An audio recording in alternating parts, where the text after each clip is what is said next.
Bigo ang National Bureau of Investigation o NBI na makaharap ng personal si Vice President Sara Duterte nitong Miyerkules. Kaugnay sa sabpina na ipinadala sa kanya. Kaugnay nito, iimbestigahan din ng NBI ang umano'y banta sa buhay ng Vice Presidente.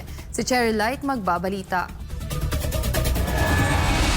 Sinabi ni NBI Director Jaime Santiago na bago pa man ang itinakda at inaasang pagpapakita ng pangalawang Pangulo sa NBI ay nabatid na hindi siya personal na pupunta sa ahensya. Sa halip, magpapadala ang kanyang abogado ng counter affidavit o sworn statement. Yun nga lang, at ang sulat na natanggap ng NBI ay hindi ang inaasahang counter affidavit o sworn statement ni VP Sara. Ang sabi sa sulat ay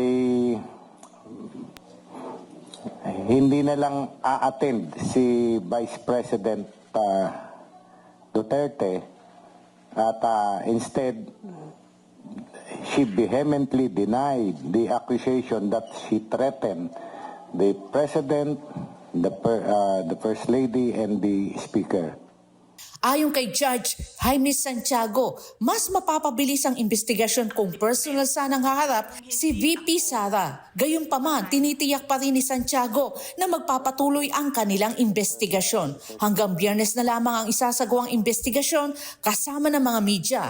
Uupo na kami, pag-uusapan naming mabuti ito, pero alam nyo naman, holiday, siguro baka twice a week lang kami makaupo at mag-aral, but expect our recommendation, our report to the DOJ by early January. Base sa sulat, isa sa mga nakikitang dahilan ng hindi pagpapakita ni VP Sara sa NBI ay dahil sa klaw ng DOJ ang ahensya kung saan ang kalihim nitong si Crispin Remulla ang administrative superior at alter ego ng presidente. Para kay Santiago, may katwiran rin naman mag-isip ng ganun si VP Sara.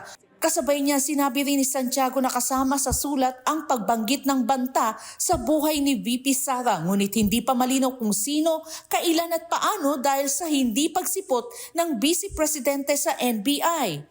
Yang threat tungkol sa buhay niya, hindi naman kami titigil din ng pag-iimbestiga. But then, wala kaming concrete nga na evidence na siya ang na-threaten eh. So alam niya kung sino nag-threat sa kanya. May proof ba tayo? Yung mga ganon, yun ang mga kailangan namin kay Vice President. Samantala, welcome pa rin naman umano siyang magpahabol ng pahayag hanggang hindi pa naisa sa pinal ang ginawa nitong report. Ngunit hindi na sila magtatakda ng panahon kung kailan ito haharap para sa investigasyon. Para sa Diyos at sa Pilipinas kong mahal, Cherry Light, SMNA News.